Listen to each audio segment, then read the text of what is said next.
divine feminine in everyone, not only mothers giving birth to, the mother giving birth. And, when we think about Mother's Day and Father's Day and all these things, there's a lot of different ways it can go. And when I'm thinking about preparing the message, it's like, which way am I going to go? Which course am I going to take? Talking about Mother's Day. And Mother's Day actually did come about as a call for peace. It was, is it Juliet Howe? The one for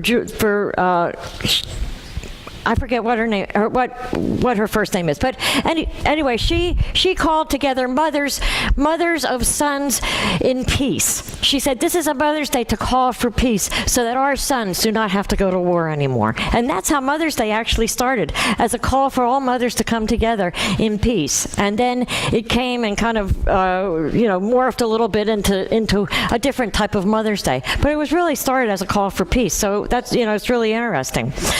But in honor of Mother's Day, here are some thoughts to ponder, okay? Somebody said it takes about 6 weeks to get back to normal after you've had a baby. Somebody doesn't know that once you're a mother, you never get back to normal. Somebody said that mother is an unskilled laborer. Someone never gave a wiggling infant a bath. Someone said a mother can find all the answers to her child-rearing questions in the books. Someone never had a 2-year-old stuff beans up his nose. Someone said that you learn to be a mother by instinct. Someone never took a 3-year-old shopping. Somebody said the hardest part of being a mother is labor and delivery. Somebody never watched her baby go into the classroom on the first day of kindergarten. Somebody said that a mother can do her job with her eyes closed and one hand tied behind her back. Somebody never organized 7 giggling brownies to sell cookies. Somebody said you don't need an education to be a mother. Somebody never helped a 4th grader with his math. Somebody said being a mother is boring. Somebody never drove in a car driven by a teenager with a learner's permit. Somebody said that a mother can't stop worrying about her child. Somebody said a mother can stop worrying about her child when they get married. Somebody doesn't know that marriage just adds a new son or daughter to a mother's heartstrings. Somebody said the mother's job is done when her last child leaves home. Somebody never had grandchildren. Somebody said your mother knows you love her, so you don't need to tell her. Someone isn't a mother. Can I throw in a little joke? Go ahead. This person was being examined, and the doctor couldn't find a navel. Looked everywhere. There was no navel, and the doctor finally said, "This is the worst case of mother rejection I've ever seen."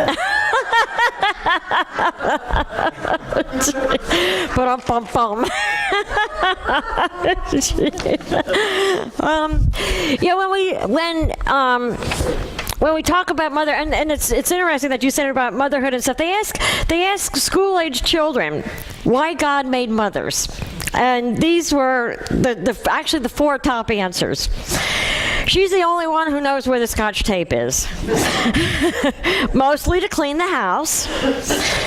Think about it. It was the best way to get more people. But the most insightful child said, to help us out of there when we were getting born. So now we know the truth, why God did invent mothers. And we think about mothers, we need our mother. Yeah, of course, we owe our mothers or we wouldn't be here, right? We owe our mothers. No matter what we think about our mothers, no matter what our childhood was like, we owe our mothers. They brought us into this world, and as some say, I brought you into this world, I can take you out too. We laugh about motherhood and everything, and it's interesting that you brought up that joke because working where I work, we got a lot of emotional stuff going on and everything, and a lot of, I was adopted, so I was rejected, and I had this, this thing, about rejection and everything. And again, isn't motherhood and our mothers just the way we decide to see them? And immediately when they said that, it came to mind. I said, you know what? Why don't you start looking at it as, you had somebody that loved you so much that they wanted you even though you weren't their own. instead of dwelling on, I had a mother that gave me up and didn't love me.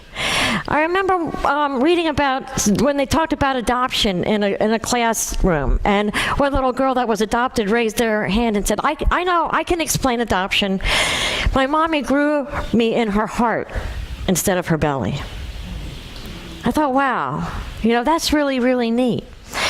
But we think about mothers, and, we all have this thing, we love our mothers, but mom could have done this better, mom could have done that better, and, we owe our mothers so much. And what I'd like to do is to take this moment right now to think about our mothers and to really, really bring them into our heart. And if you want to close your eyes and have that image of your mother and bring her into your heart, and say, thank you, Mom. Thank you for everything that you've been given to me. I may not have expressed it. I may not always have shown that I loved you. But I want to take this time right now and tell you that. I want to tell you that I have unconditional love for you. I want to tell you that I accept you the way you are, the way you were, knowing that you did the very best that you could. And knowing that no matter what you gave me created what I am today. And for that, I thank you.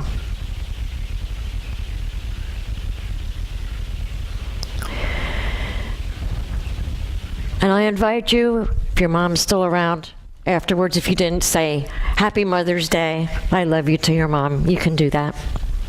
If you can't do that, do it some other way. You just did it now. And I'm sure she heard you. A mother's love, I read an article just this week, and it said, it was interesting what, Charles Fillmore said about the mother's love, and what, they said about a body, a mother's body comes back, after birth, so long after birth, or it never is the same or whatever. But anyways, they talked about, not only the mother's body, how the mother's body changes, but how their whole brain changes, how the hormones change, how those things, are produced, the oxytocin, the prolactin, all of those things that give us what we call motherly instinct.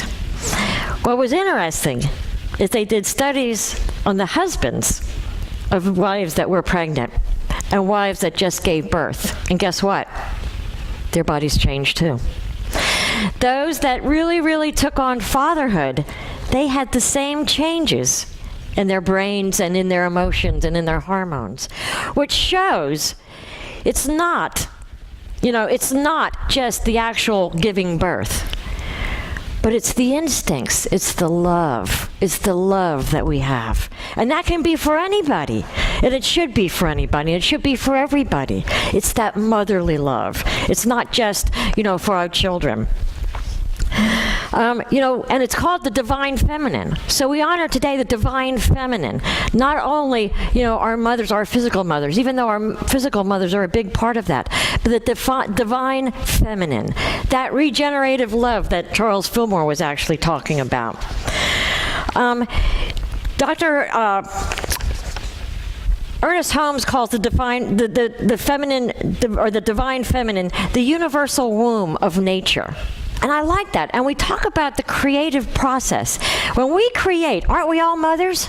Aren't we all mothers giving birth to our creations? Whenever we have a desire, whenever we create something, we're mothers giving birth to that. And sometimes that's hard. That's why it's so hard to let some of that stuff go. Once we created something, it's hard to let it go. But some of the things that we create, we aren't doing us any good anymore, so we do have to let it go. But I want to read the story, a Buddhism story of power. And I love this, and this totally explains the power of creativity.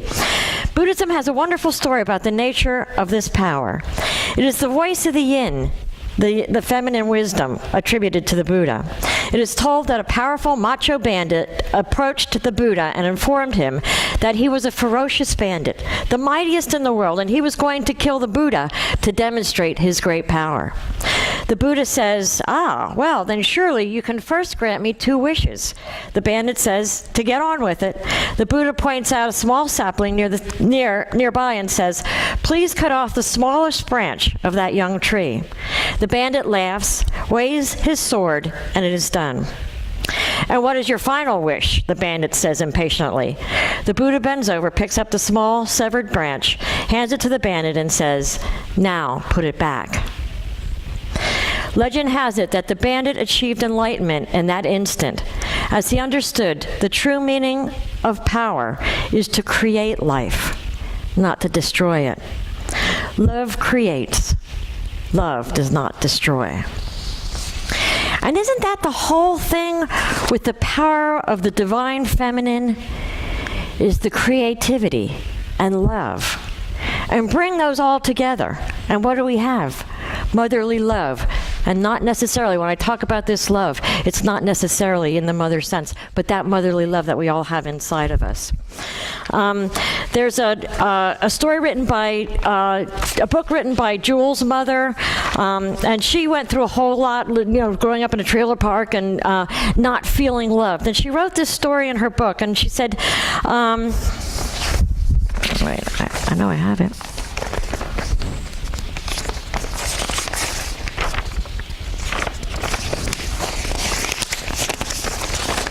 Sorry about this.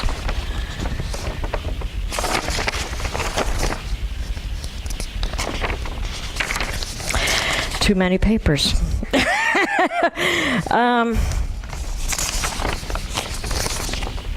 You know what? Maybe I didn't print it out. I apologize.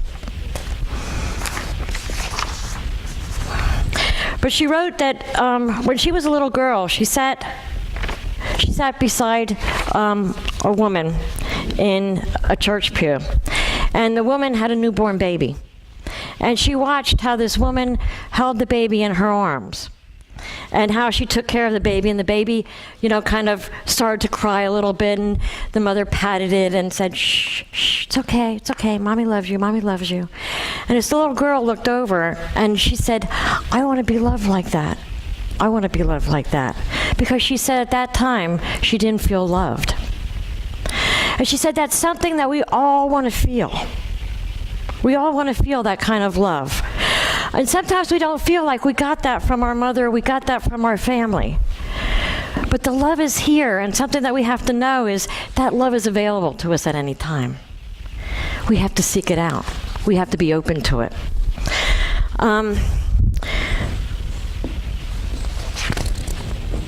When we talk about the instinct of motherly love, there's a great story that's called Dog Has Kitten for Lunch. And it's about a humane society that the dog, it was a Lily, her name was Lily, a mix of lab who knows, right, the story's unusual dining arrangement because it began a couple of months ago. Lily, a mix of lab and who knows what, was found along an old farm road. She was pregnant and had 6 puppies who all got adopted. Everything was normal until one day the kittens show up without a mother. Teresa Kurt, who works at the shelter, said, we didn't know what to do. It would have taken a lot of effort to bottle feed all the kitties. Then she came up with a possible solution. Even though there's a big difference between a dog and a cat, we thought, let's just try it. Try to see if Lily would have those kittens for lunch, which she did. She had them for breakfast and dinner, too. And after she nurtured them in other ways, such as when one of the kittens fell into her water dish, she rescued the little troublemaker and carried him off into safety. So it is with Lily's. Is Lily a unique, one-of-a-kind dog? Perhaps not. There was a cat that was abandoned, that heard an abandoned fawn crying for food and took in the little deerlet. There was a goat that raised a baby horse. And perhaps the most amazing of all, the leopard who was killing a baboon unwittingly created an orphan. The leopard could have easily made the baby an appetizer also, but instead he sat beside and mothered it. Think about that. Think about the instinct of motherly love. The instinct that we have in nature, and the instinct that we have all for one another. That type of love. That's the motherly love that we have. Lenadra Carroll, who is Jules' mother, wrote, "This love, in truth, simply is. Love is. Love is the essence of the life force surrounding us. It is what allows everything to have cohesion. Love is both our birthright and our legacy. Love is the original blueprint of our soul. Love is what we are. It does not need to be searched for, worked at, won, or held onto. It is in us, around us. We can take refuge in it when we are afraid. We can tap into it to heal our hearts. We can send it out to a hurting friend. We can deepen it and allow it to be the sole impulse for building our lives." And today, we want to take that motherly love deep within ourselves and feel that and express it to others. There's a story, and I love this story. Oh, here it was, but anyways. There's a story that's called "As Mothers, We Are Building Great Cathedrals." It started to happen gradually. One day I was walking my son Jake to school. I was holding his hand, and we were about to cross the street when the crossing guard said to him, "Who's that with you, young fella?" "Nobody," he shrugged. "Nobody," the crossing guard and I laughed. My son is only 5, but we crossed the street, and I thought, my goodness, he calls me nobody? I would walk into the room and no one would notice. I would say something to the family like, "Turn the TV down, please," and nothing would happen. Nobody would get up or even make a move for the remote. I would stand there for a moment and then I would say, again a little louder, "Would somebody please turn that TV down?" Nothing. Just the other night, my husband and I were at a party. We'd been there for about 3 hours and I was ready to leave. I noticed he was talking to a friend from work. So I walked over, and when there was a break in the conversation, I whispered, "I'm ready to go now, are you?" And he just kept right on talking. That's when I started to put all the pieces together. I don't think he can see me. I don't think anyone can see me. I'm invisible. It all began to make sense. The blank stares, the lack of response, the way one of the kids would walk into the room while I'm on the phone and ask to be taken to the store.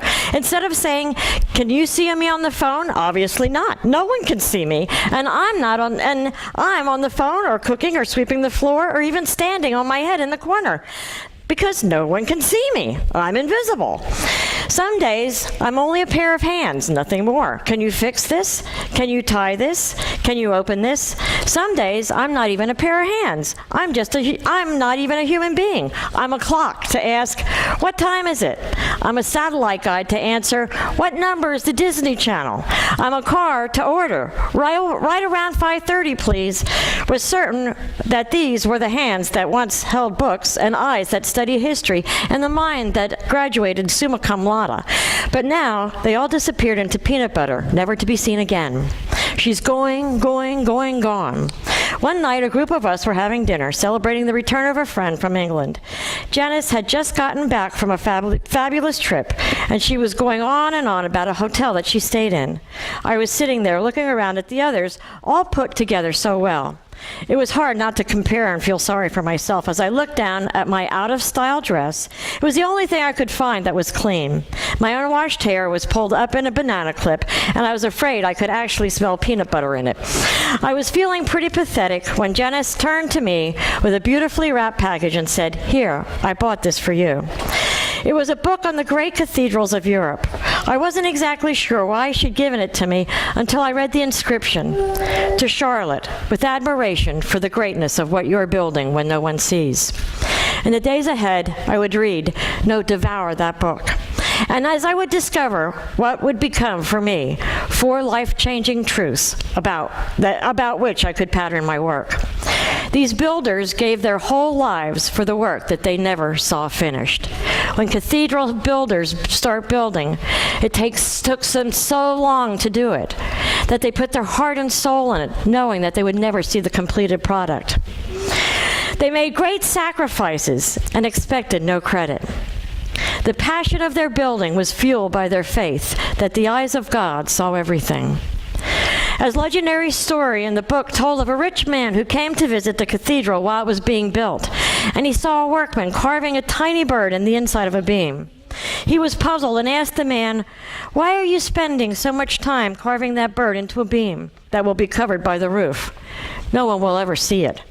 And the workman replied, "Because God sees it." I closed the book, feeling the missing piece fall into place. It was almost as if I had heard God whispering to me, I see you, Charlotte. I see the sacrifices that you make every day, even when no one around you does. No act of kindness you've done. No sequin you've ever sewn. No cupcake you've baked is too small for me to notice and smile over. You are building a great cathedral.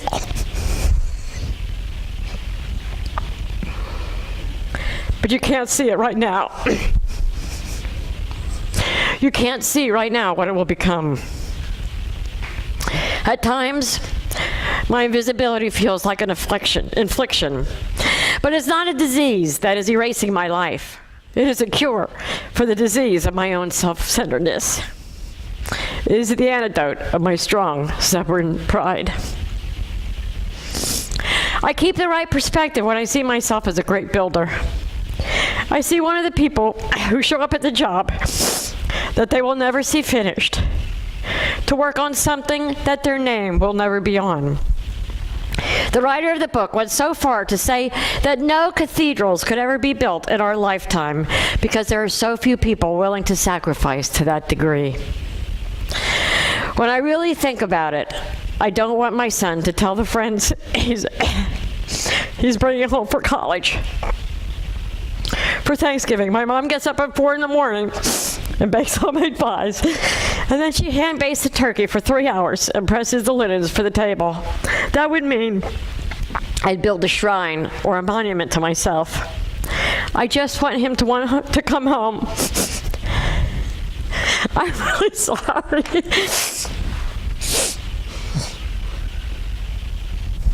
And then if there's anything more to say to his friend to add, you're going to love it here.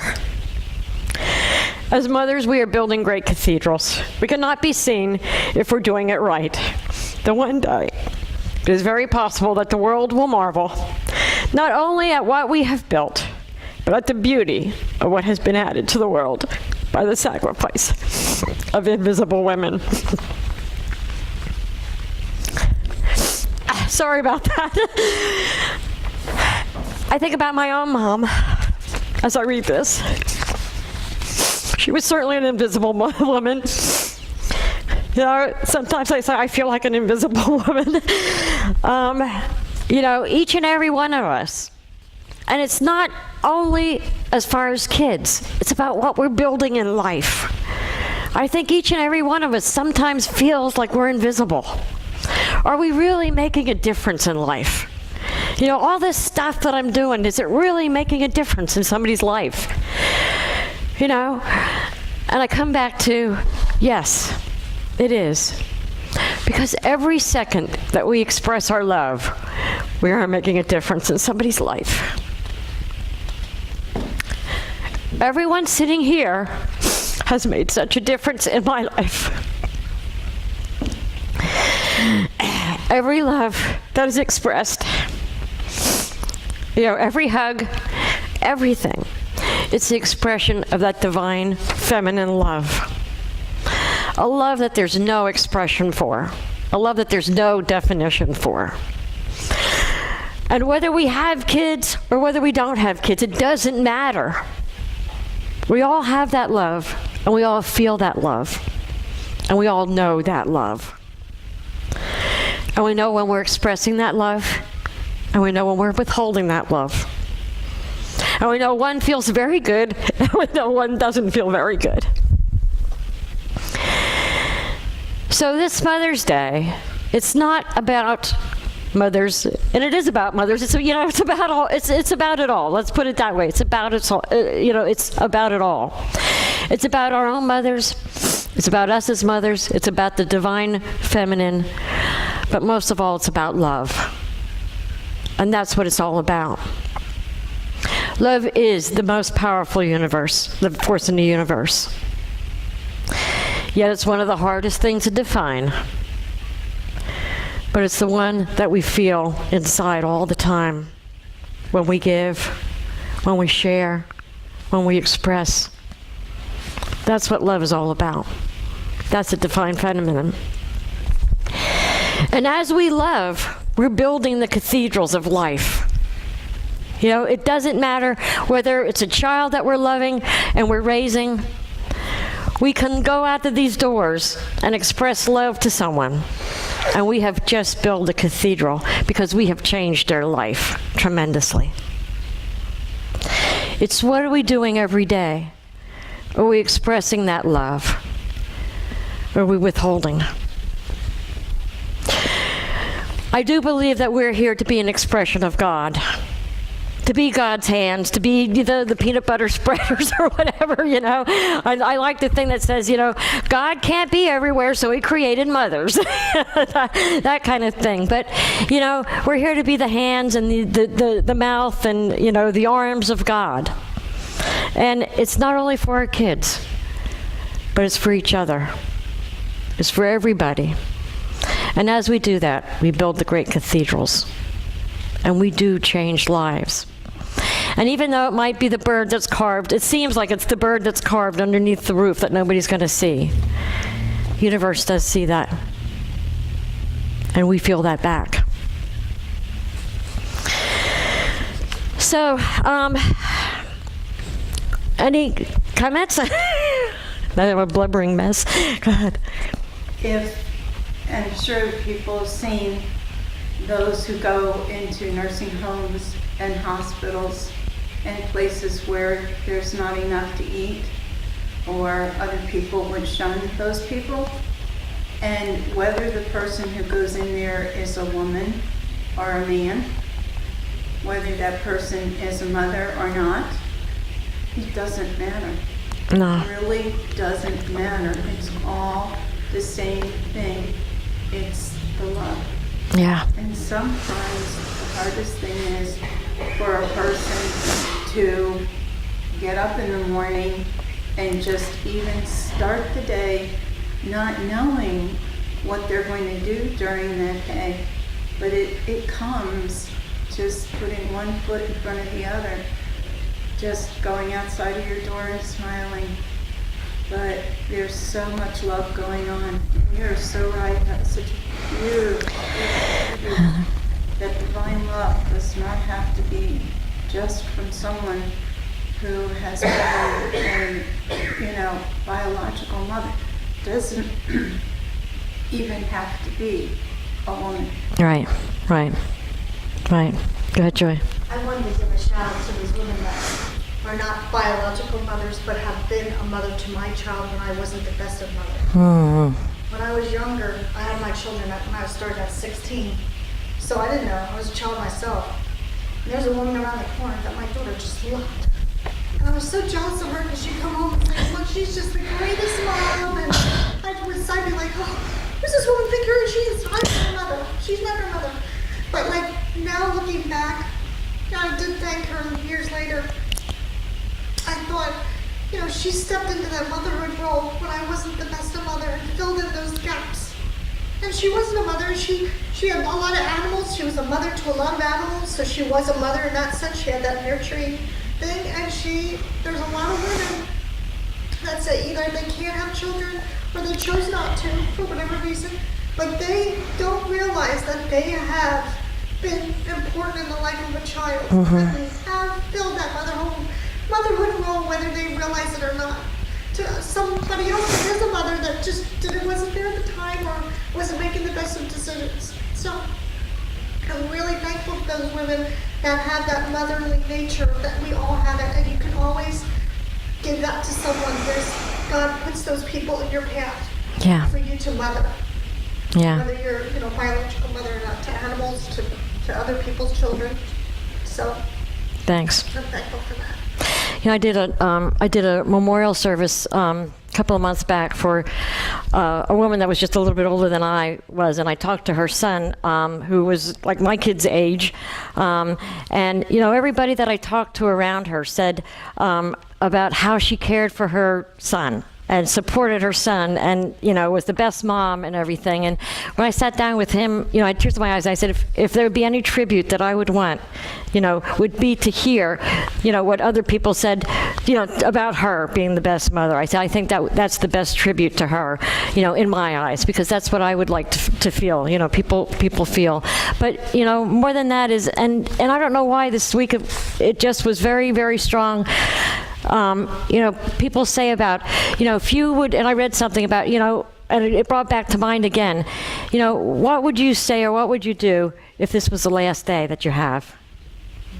And, so many things, it's, we forget to say, I love you, and especially it's to the people close to us, our mothers, our fathers, our brothers, our sisters, those people that mean so much to us. It's to express that love, express that love that's inside. Not do all the stuff that's, doesn't matter, but to build that cathedral of love. Anybody else? No? And we'll take these moments into meditation. Get comfortable in your seat.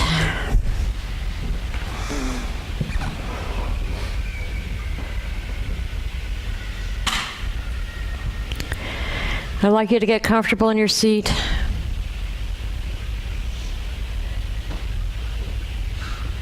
Close your eyes. Hear the sound of the water, sound of the music. Go deep within your heart and feel that love. Connect with that divine feminine. That unconditional love of God. That love that is instinctive. That no matter what can look over all the flaws and say, I still love you.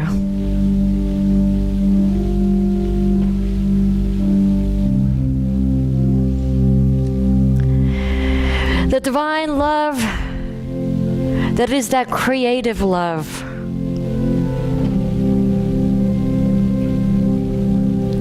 The love that can take that severed sapling and nurture it back to life.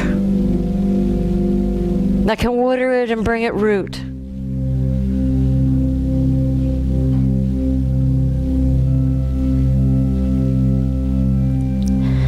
That creative, divine love that's the hands and the mind of God.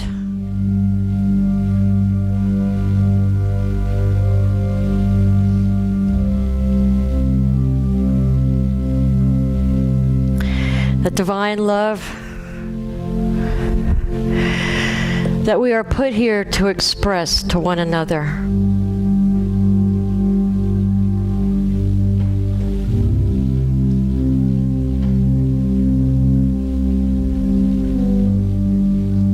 That love that surpasses all condition. That love that knows the truth.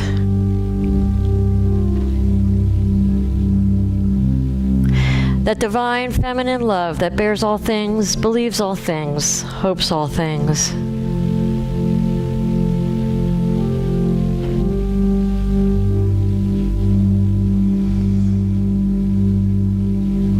As you feel that love inside, express that love to yourself. If you've been withholding it from yourself or not feeling that love from your mother or from a significant other, know that it's there.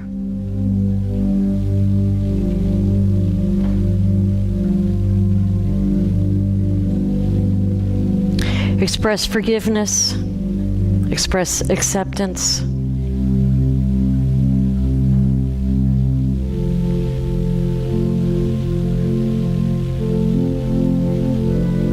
As you shower yourself with this divine feminine love,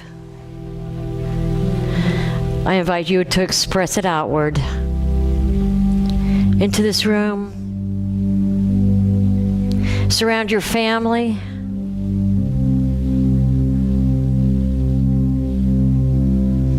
Surround your friends. Surround your Unity family and the entire community.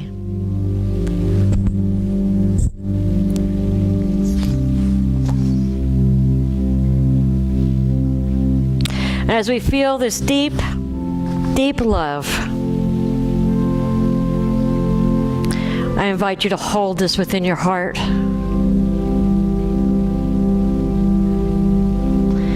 And know that the only way to keep it is to give it away. Make a commitment to not only hold on to this, but to give it away also. And feel that unconditional love of God. And so it is. Amen.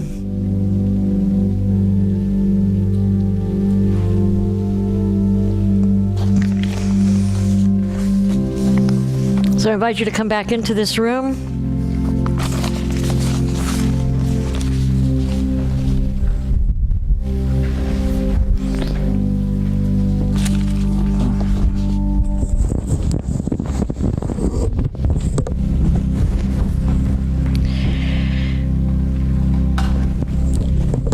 And of course, the big fallacy